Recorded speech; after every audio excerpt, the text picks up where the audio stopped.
Hello everyone, Sheek here with another Transformers review, and today I will be reviewing Master Builder 12 Athena by Fans Hobby. As you can see, it is supposed to be Minerva from Transformers Super God Master Force. She is one of the Headmaster Juniors, and apparently that is the actual size of the Headmaster Junior. Then on the side of the box, got Minerva, or Athena in robot mode, and then Junior Power Driver, car mode. She's kind of like an ambulance, sports car, police car, maybe first responder vehicle, and it is highly posable. And then there's a power indicator, but that would be more like specs, but pretty much the same thing. And then also other figures they offer. And of course, I'm also trying to get the other two at some point once they are available for purchase. Right now, they're just pre-order, so hopefully they'll be released sometime in the future. And it looks like I damaged the packaging a little bit. Oh well, it's just packaging. And let's go ahead and slide her out. Oh boy, she's actually decently sized. She's masterpiece scale, I do believe. And here is her, oh, never mind. Oh, this is going to be an interesting review because she does not have her stickers on. So that is definitely a nod to G1. As you can see, there are her stickers. I wouldn't be surprised if Repro Labels decides to make one to make her look more like the actual G1 character. But as you can see, there is a character card that is going to go alongside my others in my collection. And here is her instruction booklet. That actually, okay, let's see. Oh boy, lots of steps. But she does look like she, does she? Oh boy, yeah, 104 steps. She transforms from car to robot in 104 steps. That is a lot. Well, let's see. Hopefully this won't take too long. Well, to be fair, some of those steps are how to change out her face. So, okay, that might be a little bit, but let's go ahead and, well, see about putting on some of her stickers. But let's first and foremost, get her out of, or her Transtector out of the box. Feels like a relatively lightweight, but that doesn't necessarily mean not at all, you know, durable. Let's see, and it's wrapped in a protective plastic. And then her mirrors do swivel. They are painted silver and pretty much all white. And I don't want to handle her too much before putting the stickers on, but does she have slightly rubbery plastic tires, but pretty much plastic tires. As you can see, there is her arms right here. Looks like the hands are pretty articulated. And then there's her crotch, chest, all that pretty much up here. Legs up here. You can pretty much kind of guess where everything's going to be. And that's pretty much it for the vehicle mode. Oh, and there's also a bit of foam back here to protect the spoiler. That's kind of nice and thoughtful of them. And then here is Minerva, or not Minerva, Athena. Either way, Minerva is who she's supposed to be, but Minerva herself, right here. And come on. Oh boy, so this is, oh, it's broken up into a few sections. Looks like this is a gun for Minerva, probably for robot mode. As you can see, it is white plastic with some silver paint, and it kind of folds up into like a little backpack or whatever, just a little square. Then here is, oh, another gun. So two guns. Pretty much identical.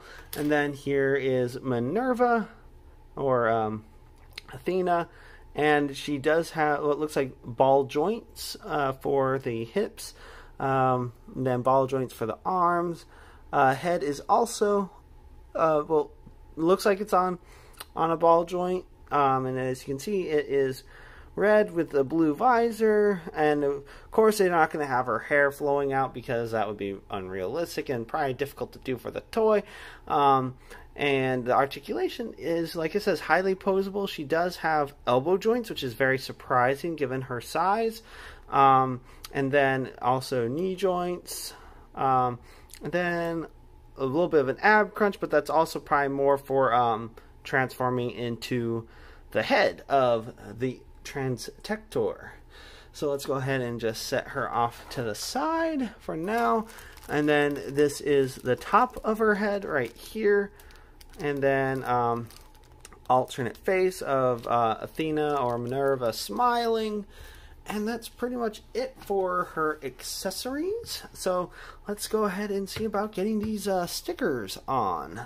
So for vehicle mode, 9 and 10 go on the 9 and 10 go on the hood, but I think I'll just go ahead and put the stickers on off camera, and I'll get right back with you. Alright, they're all stickered up, as you can see. Medical cross on the hood, on the door, and then their license plate, Athena MB12, Athena MB12, and then there are more stickers elsewhere. First off, take that off just so we can take a look at the inside. There's a sticker here for, I guess, the cockpit, driver's seat. I don't know, because they've just, you know, have one in the center, not two seats, and then sticker here, and there's a couple stickers elsewhere on this figure. And I'm just opening this up so I can show you weapon storage. You have the guns, and they tab in there. Just slide it in, and then do the same on the other side. Just slide it in. Come on. Although sometimes it is a little tricky to get up in there, as it's wanting to flop around. Come on. Ah, yes, that's why. And you also want to make sure it's facing the right direction, or else it's not going to want to go in there. Anywho, and then put this back, and then you take the top of her head and stick it right here.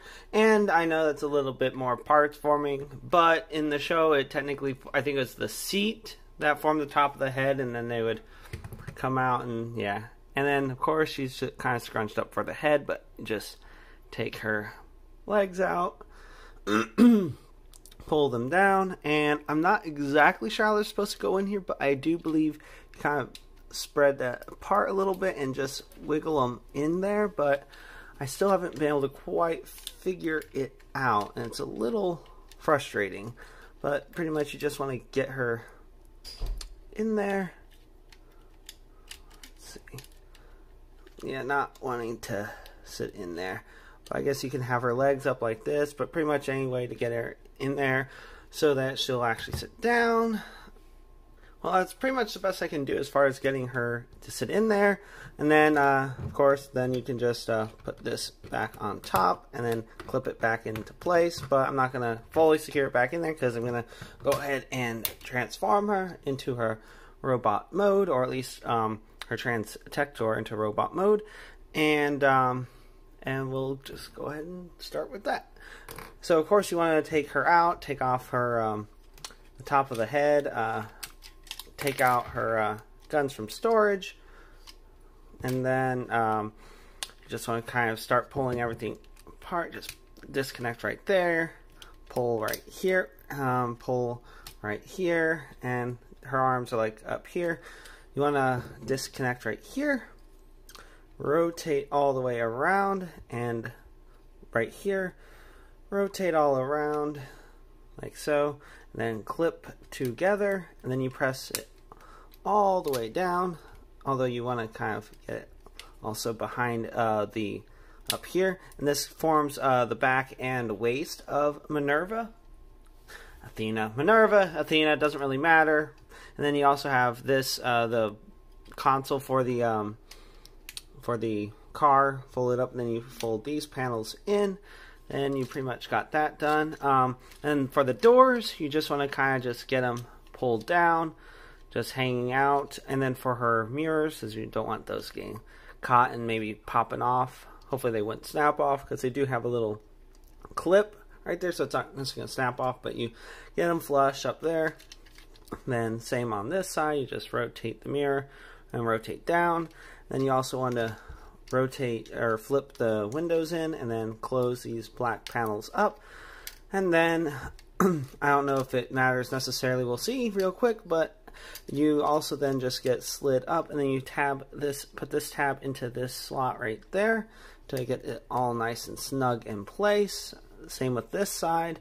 But like I said, I don't know how well it'll actually transform because this is my first time just editing it or changing it up just a little bit. But you kind of want to also split her legs like that, and then you just pretty much just rotate these down all the way.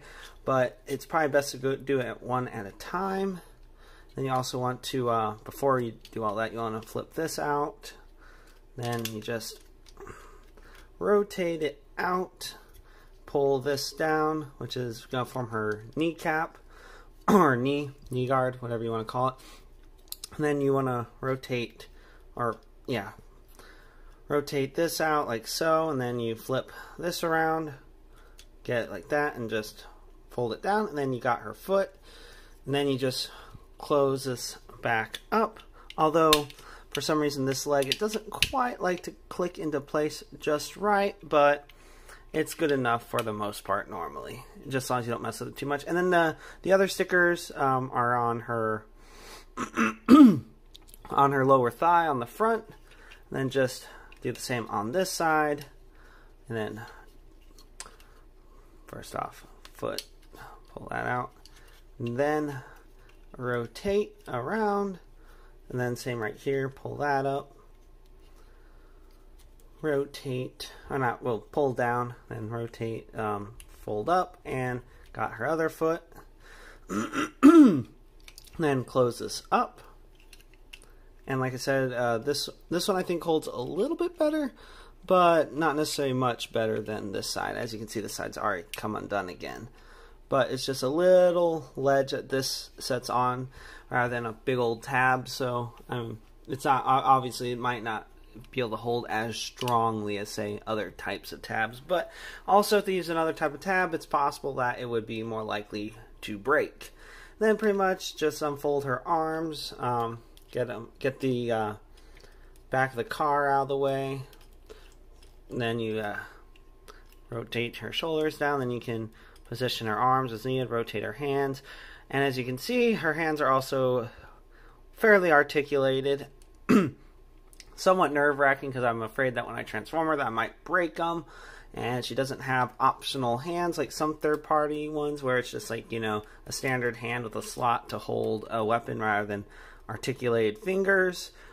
Which I do like articulated fingers in some situations, but in others I prefer them to be just sturdiness rather than articulation, at least for smaller figures. When it's bigger like Unicron or big combiners, then in that case I'd say articulated hands is preferable. But anyway, you fold those down, then you want to have this rotated, and then just rotate up and just pressed up against the side of her arm. Of course, this can also move as needed for articulation, but just fold over, get up, and then that's pretty much it for the Transtector. Of course, you want to go back and get the roof of the car. And I know this is parts forming, but to be fair, in the show, I don't know about the original toy, but it would all flip up, and then she'd come out. And then I don't know if this whole thing came off or not, but she did do some other things. But you flip up the spoiler, rotate this around, then fold that up, and that's pretty much it for oh yeah, and you also rotate this back a little bit, so you kind of get it like this, and then you put it on the Transtector's back. And if you can see, there's a clip in addition to the hole, and they clip onto the black part of this hinge, it looks like. I'm not sure exactly what that is, but I think it's primarily there just, well, actually no, it doesn't clip on there. It clips right here on the top of those little tabs. It clips over there, and then it clips relatively securely, so it's not going to flop off. And then there's also a little hinge to accommodate for maybe a little bit of additional movement of Minerva. Athena, Minerva, keep saying the same names. Okay.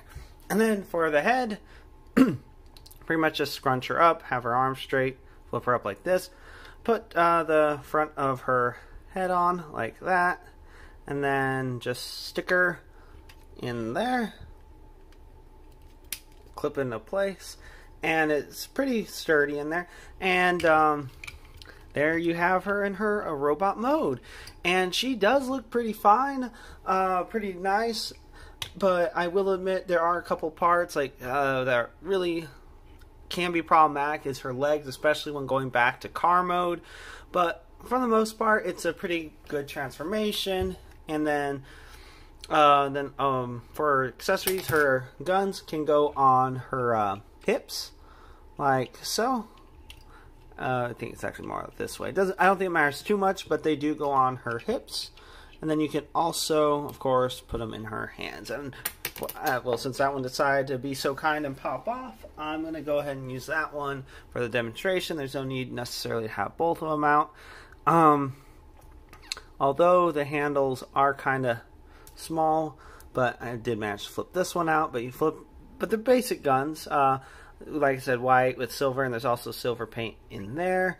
And then put them into her hands. It looks like there's a little slot right there for these little tabs on the side that then plugs into, so you don't have to worry too much about her hand having to actually support it. And then you just close her hand around it, and there you go. You have her holding one of her guns. And as you can see, she has an overly happy expression on her face, but to be fair, she is, in the show anyway, she is a pretty young girl. So, I mean, it makes sense that she might be pretty happy, especially if it was the first time she'd actually used her transdector, because they were, like, freaking out in a good way about it, because it was one of the coolest things they'd ever done. But there's an optional, well, this is technically the alternate face. I decided to swap them out.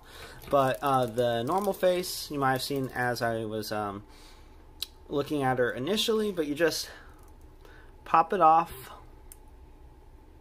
It's not on there like really tough, but it's just a little big old peg and a big old hole on the back, which means that it's possible if you swap them out too many times that it might not want to stay on anymore, which means that you might, if you have one face that you really, really like and it doesn't want to stay on, oh, never mind, I just saw something that actually helps keep it. So if it does get loose, if you see these, these little red notches right there, on those, and then the helmet, those notches fit in there, so the face is not going to come off, so the face will be held securely in place. So yes, you don't have to worry about her face just falling off. So that's actually pretty good bit of design right there. And that's pretty much it. But of course, one last thing that's always essential is articulation. Let's go ahead and take off her gun.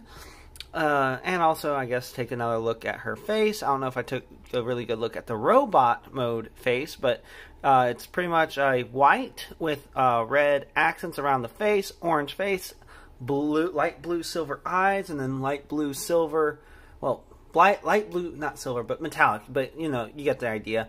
Then light blue metallic paint on her forehead, or top of her head, crown of her head, I guess. And then her head is on a ball joint, which is the same head joint as Minerva herself, and can do a full 360. Can go about down. She can actually look down a bit more than most, and then she can also look up just a little bit, and of course she does get some wiggle waggly. And then her arms can do a full 360 if you maneuver these around. Arms can go out this far if you don't use the transformation joint. If you use the transformation joint, it can go out pretty far. And then there is bicep swivel. Elbows are on a double hinge, so they can go all the way up like that. They don't go back at all, but I mean, they are elbows, so I mean, why would you expect it to? Wrists can bend like up that far, and they also rotate, so there's a hinge right here, and then a mushroom peg right there, and then there is a little clip for the thumb that goes over this, and it just rotates right there. It doesn't move up or down. And then the hands are on two hinges, and they all rotate or move together. And then she does have a hip ball joint, which allows her to go about side to side about that far. She can do an ab crunch. And then, let's see, let's go ahead and get her arms up. And she can, oh, well, let's take off her gun. She can almost do the full splits, not quite, because her thighs start to get in the way a little bit, but she can come pretty close. Legs can go that far forward, that far back, and if you rotate this up a little bit, you get a little bit more motion. And then there is, come on, yeah, and that does not like to stay in place very well, like I mentioned, but there is a little bit of thigh rotation. Knees bend about 90 degrees. They go back a little forward. Not really normal feet. Yeah, normal knees don't do that. And then there is a little bit of ankle tiltage, not a whole lot. And then, of course, you can move her toes, but that's more for transformation. You can tilt them, rotate them. And that's about it for articulation. And there is one more feature that I did forget to mention, or quite nearly forgot to mention, is her stats. Like most headmasters, I do believe all headmasters back in the day, not so much these, like Titan's Returns didn't have this feature. But if you, it was generally when you put the head in, hers doesn't seem to do that, but the chest would pop open and there would be stats, and then that's where the final two stickers are. But you can see how, it calls them power levels, but when it's closed, they're not visible, but when you press down, you can see like her stats, and it doesn't have them labeled, but it'd be like maybe like strength, speed, intelligence. I'm not sure what the stats were specifically, but it would review how strong they were. And different headmaster heads, like obviously this one isn't designed that way, but they would push them down to different levels. So having different headmasters on different transdectors would give the power levels to that respective headmaster, and I think there's also some variation based on the transdector too. So I don't exactly know how much work they put into that regard, but it was definitely an interesting concept. Well, anyway, that's about it for MB12 Fans Hobby Athena, aka Minerva from Transformers Super God Master Force. And if you like this review and you'd like to see more, please click that like and subscribe button to see more. Until next time, have a good one, everyone.